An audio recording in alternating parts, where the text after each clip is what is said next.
The morning Ruthie found the man, it was so cold the puddles on Hemlock Street had turned to glass overnight. She was 11 years old, small for her age, and she had learned long ago not to look too closely at things she found on the ground. Not wallets, not pills, not the sleeping shapes beneath cardboard near the train overpass. Looking closely cost you time, and time was the one thing she and her grandmother could not afford to waste. They had a route, the bins behind Patisserie Claude, then the recycling depot on Vine, then, if they were lucky, the loading dock behind the superstore where the produce manager sometimes left crates of bruised apples outside the door rather than logging them as waste. But that morning, Ruthie looked. He was tucked into the service entrance of the old Hargrove building, the one with the broken intercom and the scaffolding that had been up so long the pigeons had built permanent nests inside it. At first, she thought he was sleeping. His coat was good, charcoal wool, proper buttons, the kind with a lining. His shoes were good too, black leather, still with a shine on them. That was what stopped her. You could tell a lot about a person from their shoes. The men who slept under the overpass had shoes held together with electrical tape and prayers. This man's shoes did not belong here. She stood 6 feet back and watched him breathe. He was breathing. She could see the small cloud of it in the cold air. His face was gray and his lips had gone a color that frightened her. "Mister," she said. "Nothing. Mister." Louder. His eyes did not open, but he made a sound, low, rough, the sound of someone trying to come back from somewhere far away. Ruthie had her grandmother's old phone in her jacket pocket. It made calls, but not much else. She dialed 911 and told them the address, and then she sat down on the cold pavement 3 feet from the man and waited, because her grandmother had raised her to never leave a person alone when they were in trouble, not ever, not even if it cost you the whole route and the whole morning and the bruised apples both. She did not know his name for 11 days. The ambulance had come, and the paramedics had asked her questions she could not answer. Did she know him? Was she family? Had she seen what happened? And she had said no, no, and no. They had taken him away on a stretcher, and she had gone back to find her grandmother waiting at the corner of Vine with the cart, worried. "You're late," her grandmother Dot said. "I found a man," Ruthie said. Dot looked at her. She was 68 years old and had the face of a woman who had survived 2 husbands, a house fire, and the particular cruelty of a city that charged more for a studio apartment than either of them earned in a month. She did not say anything dramatic. She put her arm around Ruthie's shoulders and held her for a moment, and then she said, "Come on, sweetheart. The superstore dock closes early Thursdays." They did not speak of it again that day, but that night, rice and lentils and the last of the pickled cabbage, Ruthie lay on her cot in the corner of their one-room apartment and thought about the man's shoes still shined. She wondered who had shined them and whether that person knew he was in a hospital somewhere alone. His name was Edward Hartley. She found this out the way she found out most things, by accident, by paying attention, by being the kind of person other people overlooked. She was at the hospital a week and a half later, not for him but for Dot, who had a chest X-ray scheduled and whose knees made the 3-bus commute impossible alone. While Dot was inside with the technician, Ruthie sat in the waiting area near the nurse's station and listened, the way she always did in public places, quiet and invisible in her too large coat. "The Hartley family still hasn't called back," one of the nurses said to another. She was keeping her voice low, but the waiting room had that particular hospital silence that carried sound in strange ways. "His daughter's in Vancouver," the other nurse said. Somebody told her he was stable and she just didn't come. The first nurse made a small sound that was not quite a word. Ruthie looked at the floor. On the way home, she asked Dot what it meant when a hospital said someone was stable. "It means they're not dying right now," Dot said, "but it doesn't mean they're all right." She went back 3 days later alone and asked at the front desk if she could visit Edward Hartley. The woman at the desk looked at her, 11 years old, slight, wearing a coat with a fraying left cuff, and said, "Are you family?" "I'm the one who found him," Ruthie said. Something in the woman's face shifted. She picked up the phone and spoke quietly into it. Then she told Ruthie to wait. A nurse came and led her down a corridor that smelled of antiseptic and something underneath that, something sadder, and brought her to a room at the end of the hall. She pushed open the door and said, "Mr. Hartley, there's someone here to see you. The girl who called for help." And Ruthie saw, for the first time with his eyes open, the man from the service entrance. He was propped up against pillows. The gray color had gone from his face, but he still looked hollowed out. The way a tree looks after a hard winter. He was older than she'd expected. Maybe 60, maybe more, with white at his temples and deep lines around his mouth. His hands were folded on the blanket, and they were the hands of someone who had worked once, long ago, but not recently. He looked at her for a long moment. "You're very small," he said, "to have saved someone's life." "I just made a phone call," Ruthie said, "at 11 in the morning on a Thursday when everyone else walked past." He looked toward the window. "The nurse told me how long I was there. 3 hours. People walked past for 3 hours. Ruthie didn't know what to say to that. She sat down in the chair beside the bed because standing in a doorway felt rude, and she asked him how he was feeling, because that was what her grandmother had taught her to ask. "Honestly?" he said. "Yes." He was quiet for a moment. "Like a man who made a very bad series of decisions," he said, "and is only now beginning to understand the cost of them." She visited 4 more times before he was discharged. She brought him things each time. Nothing expensive, nothing she had to go without. A packet of shortbread from the bargain bin at the corner store, a library book she thought he might like, a history of the Hudson Bay Company, because he had mentioned once in passing that he was from Winnipeg originally, a small card that she had made herself with a drawing of a crow on it, because she had noticed he watched the crows through the window. He received each thing with a gravity that she appreciated. He didn't say, "Oh, you shouldn't have," or treat her gifts like they were nothing. He held the shortbread for a moment like it mattered. He read the first 3 pages of the book while she was still there, and told her what he thought of the opening paragraph. He put the crow card on the windowsill where he could see it from his bed. He told her things in pieces, the way people do when they are only just beginning to trust someone. And trust, she had observed, came harder to people who had been let down by the ones who should have been most reliable. His name was Edward Hartley. He had built a real estate development company from a single project in Winnipeg 32 years ago, and it had grown into something that now operated across 4 provinces and employed more than 200 people. He had a daughter named Constance who lived in Vancouver with her husband and their 3 children, and a son named Pierce who managed the Calgary office and who called on Sundays when he remembered. He had been married twice and was not married now. He had come to Hamilton, this city, their city, for a site visit, had felt unwell at dinner, had dismissed it as something he ate, had not called anyone, had walked outside for air, and then had simply stopped. Stopped working, like a clock someone forgot to wind. Hypothermia, the doctors had said, compounded by exhaustion and a heart that was quieter than it should have been, doing less than it was meant to do. "You work too hard, and you sleep too little, and you eat dinner alone every night," Ruthie said, because she was 11 and had not yet learned the particular politeness of adults that involves not saying the obvious thing. He looked at her. "Yes," he said, "that is approximately accurate." The day he was discharged, she didn't know he was leaving.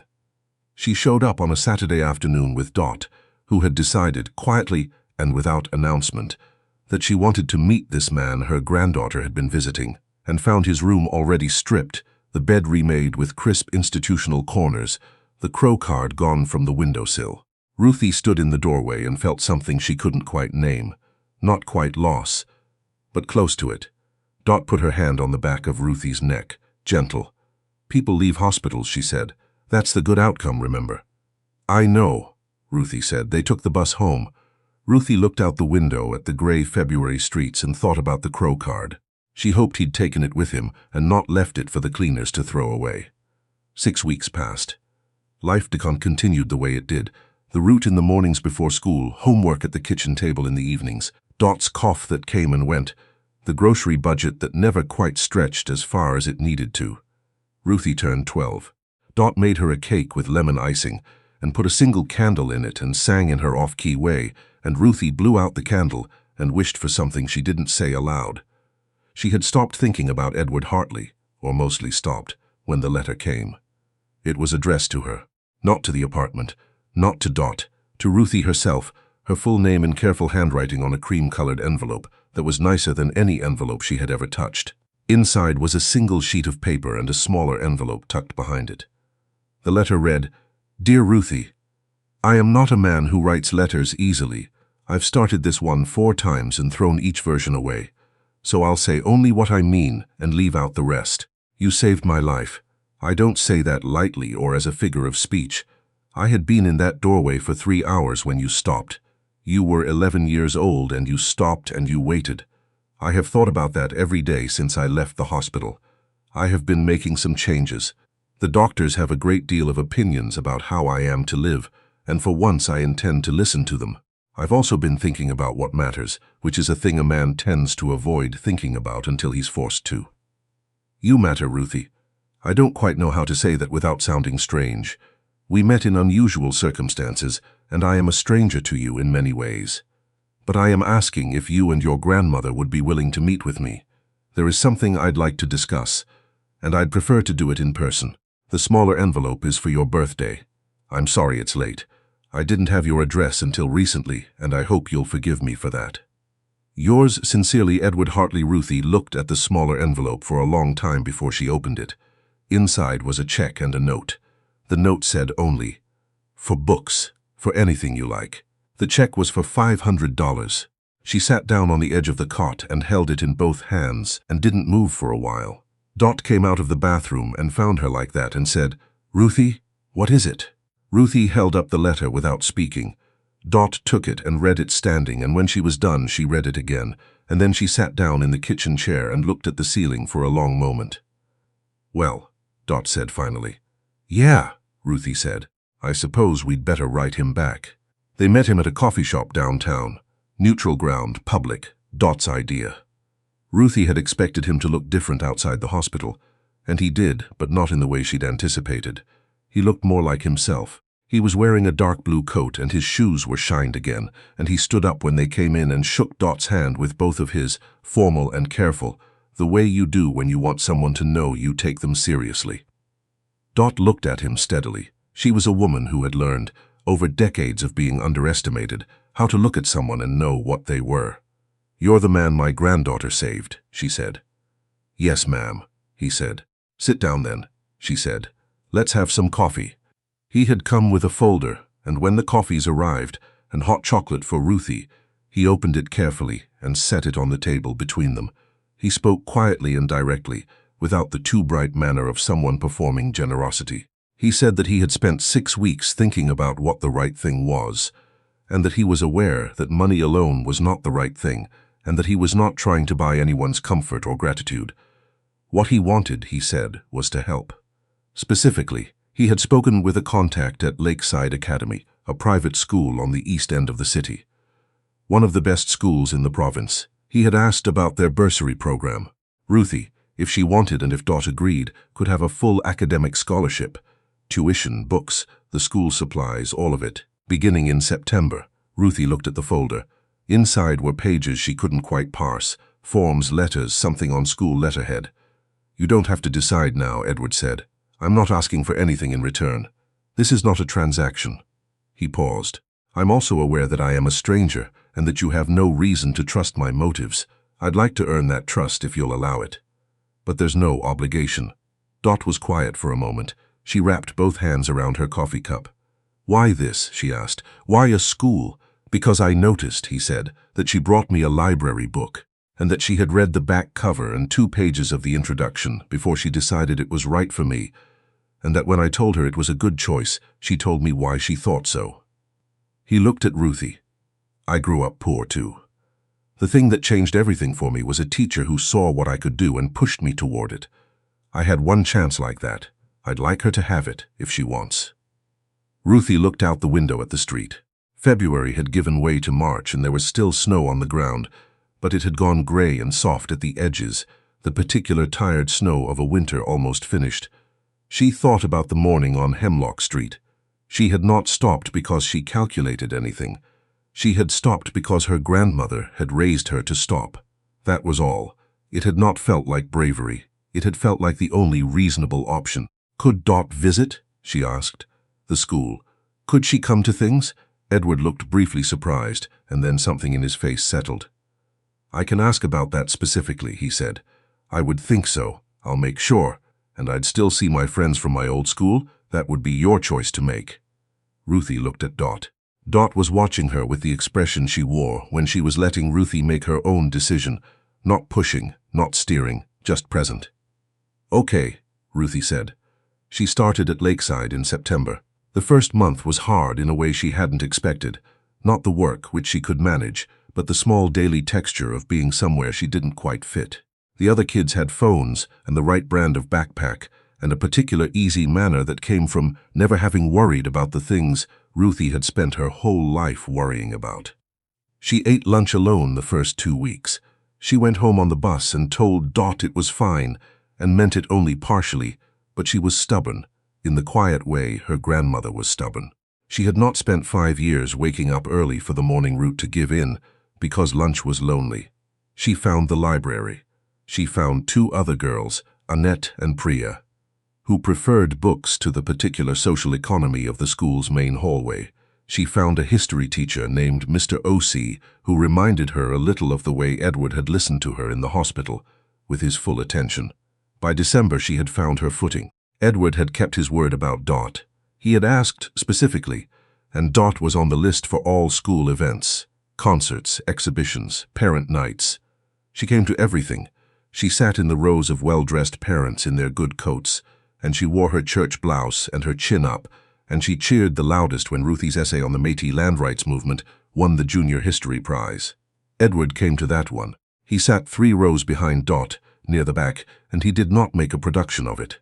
Afterward, when people were milling around in the hall, he caught Ruthie's eye from across the room and gave her a small nod, the kind that means, "I saw you, I'm proud." She nodded back. It was Dot who got sick first. Ruthie was 13 when the cough stopped being a cough and became something more. The doctors said COPD, chronic, manageable with medication, but manageable was a word that required resources they did not have in abundance. The medication was expensive. The specialist appointments were on the other side of the city. Dot had no extended health benefits, had never had them.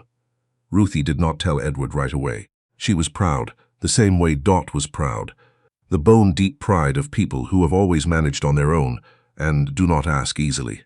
She got a part-time job at a bakery 3 blocks from the apartment, Saturday and Sunday mornings, which meant she gave up the route.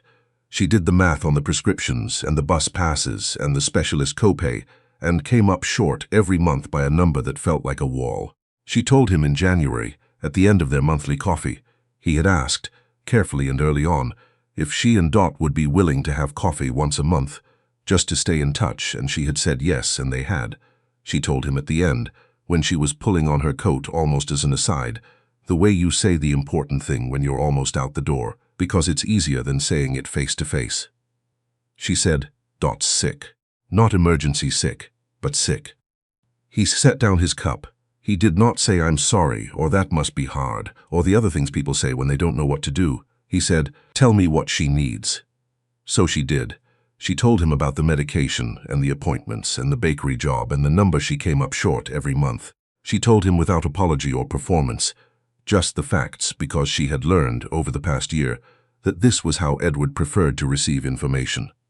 He listened. When she was done, he was quiet for a moment, and then he said, "All right, let me look into the benefits question." She looked at him. "There are supplemental health benefit programs," he said. "That can be connected to an employee plan. My company has one. I've been meaning to ask if your grandmother would consider a part-time administrative role, answering correspondence, nothing demanding.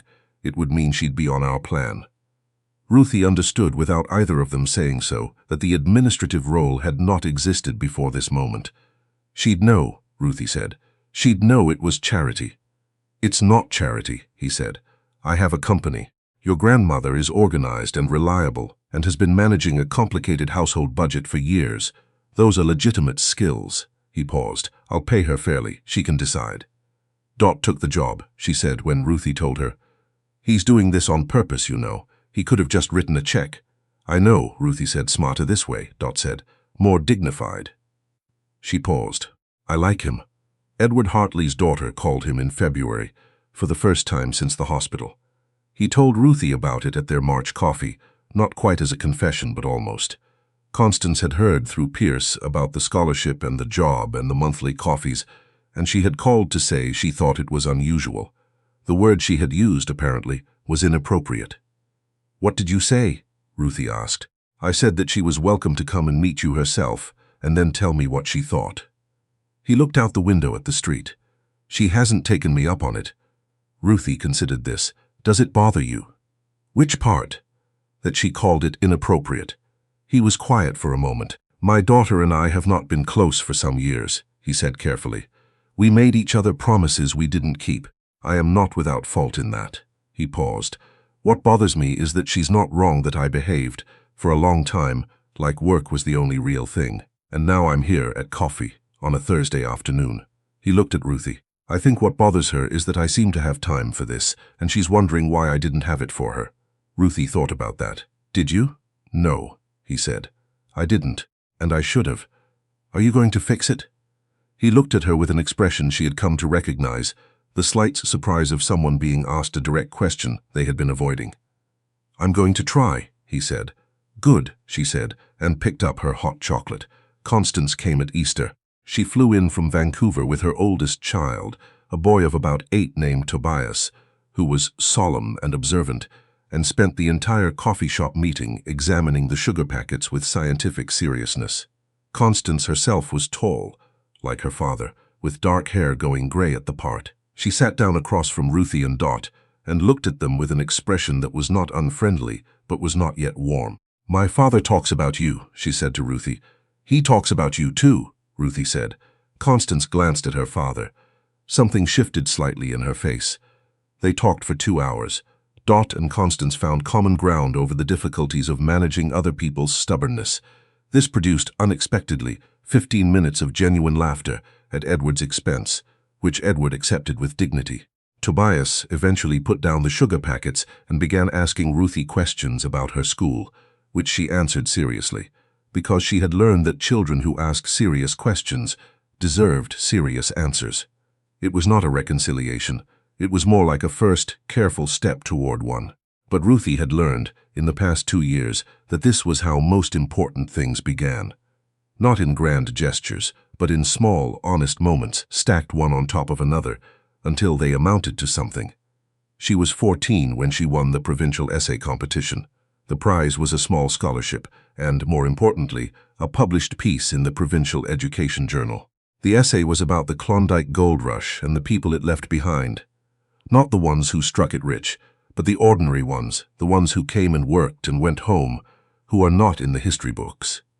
Her history teacher, Mr. Osei, had told her it was the best essay he'd read from a student in 11 years of teaching. Her grandmother framed the published page and put it on the wall above the kitchen table, next to the photograph of Ruthie's mother, who had died when Ruthie was 4. Edward sent a card. It said, "I told you." She kept it. The morning Ruthie turned 15, she and Dot walked the old route for the first time in 2 years. Not because they needed to. Things were different now, steadier, Dot's health better managed, the bakery job replaced with a small tutoring income that Ruthie had built from 2 students to 7. But because it was a Sunday and it was early and the city was quiet, and Ruthie had woken up thinking about Hemlock Street. They walked it together, the 2 of them, past Patisserie Claude, where the lights were just coming on, past the recycling depot, past the loading dock behind the superstore where there were, as it happened, 3 crates of imperfect apples sitting outside the door. Dot took one. Ruthie took one. They ate them walking, in the cold morning air that tasted of autumn, and the particular sharpness of a city waking up. When they reached the Hargrove building, Ruthie stopped. The scaffolding was finally gone. The building had been renovated over the summer, new windows, clean stone, a working intercom. The service entrance where she had found Edward was now a proper doorway with a light above it. She stood and looked at it for a moment. "What are you thinking about?" Dot asked. Ruthie thought about a man in a good coat, gray-lipped and barely breathing, who 3 hours of passers-by had not stopped for. She thought about what it cost to stop. She thought about library books and crow cards and cream-colored envelopes, and the particular expression on Edward Hartley's face when he received the shortbread, as though no one had brought him something small and genuine in a very long time. "I'm thinking," she said, "that it didn't feel like a choice." Dot looked at her. "When I stopped," Ruthie said, "it didn't feel like I was deciding anything. It just felt like what you do." Dot was quiet for a moment. The city moved around them. an early bus, a dog walker, somewhere a door opening and the smell of coffee drifting out. That's what it feels like, Dot said, when someone raises you right. Ruthie looked at her grandmother, at the gray at her temples and the deep lines earned by decades of doing what needed to be done, at the woman who had taken in a 4-year-old after her daughter died and had given her, with nothing much to give, everything that mattered. She took Dot's hand. They walked home through the morning, the two of them, into whatever came next.